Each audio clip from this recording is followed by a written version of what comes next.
Unlike ng Chomcar, talagang naabot na nila yung talagang viral talaga sila. Hindi ko kayang i-love team si Carla sa iba or si Jomar sa iba. Bakit? Ang dami niyang nakikita kay Papa Joms. Okay naman si Papa Joms, mabait. Hindi lang siya basta beneficiary.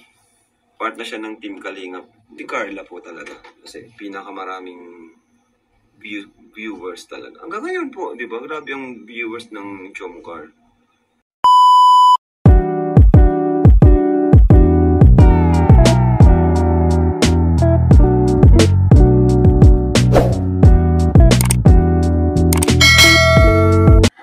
Kuya Rab, magkakaroon po ba ng vlog ang Chomcar before New Year?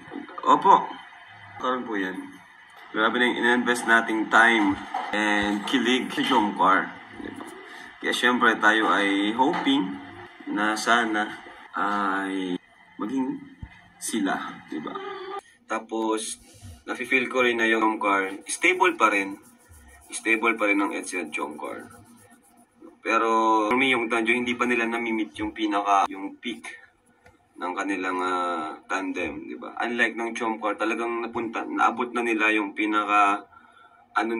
yung pinakamataas na pag-boom, di ba, ng Chomcar. So, ang na lang ng Chomcar at Etsy, talagang may-maintain na lang nila. Pero ang Etsy at Chomcar, pataas pa rin pero pakunti-kunti na lang kasi napuntahan na nila yung nila talaga. Talagang viral talaga sila. 'Di ba? And yun. Ano na sila sa maintain. Pero yun ang pinakamahirap doon yung pag-maintain. Talagang na-maintain nila. Stable yung kanilang views, kanilang supporters, 'di ba? Pero grabe din po talagang Chomcar at Etsy. Hanggang next year po, ang daming plano, no? So, ano yung mga abangan natin dyan? Una, yung abangan natin syempre yung birthday ni Carla, January. Yan. January po, birthday si Carla. Lapit na.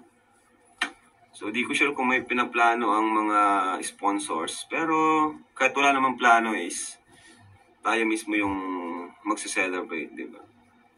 Celebrate natin yan. Kuya Rab, i-love team mo ba si Carla sa iba if magkaroon na ng GF4 asawa si Jomar?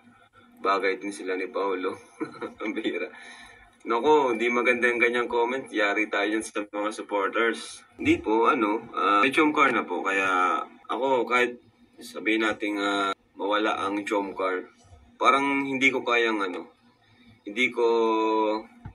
kayang i-love team si Carla sa iba or si Jomar sa iba. Kasi, iba na,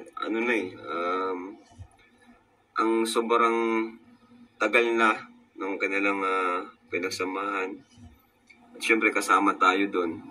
So, parang, ang hirap nun. Di ba? Kasi,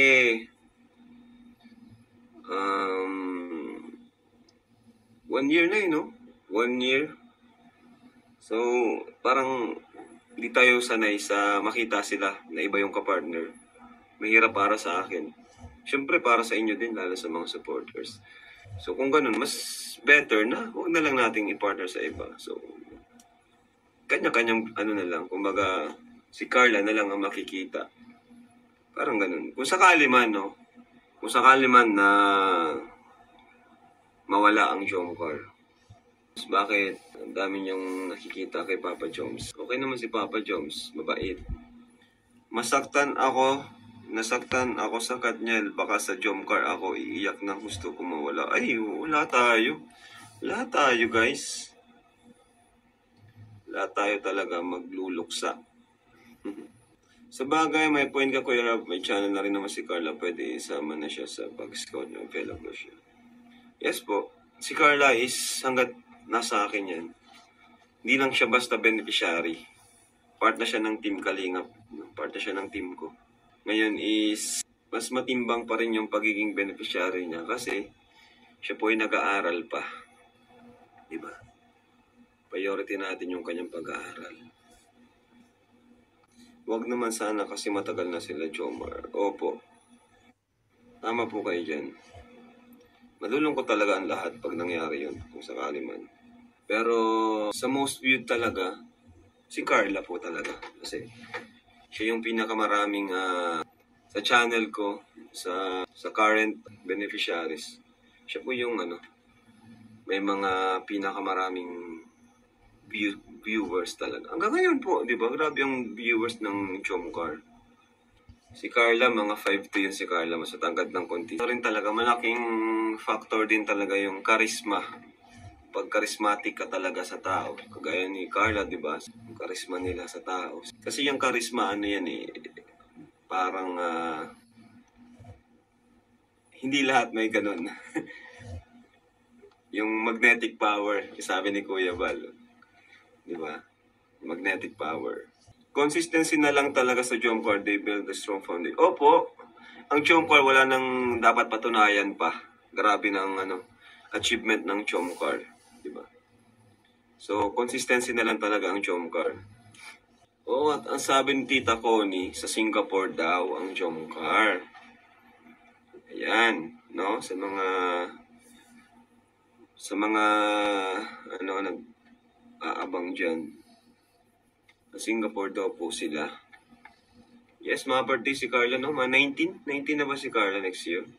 Carla Bells, 19 ka na. O nga, mga 19 na sila. Sa January, guys. 19 na pala siya, no, Carla? Grabe. Pangalawang birthday na pala ni Carla to, no? Sa Kalingap. Tagal-tagal na rin ni Carla. Tanda ko dati nagpa-vlog pa tayo sa barangay nila, no?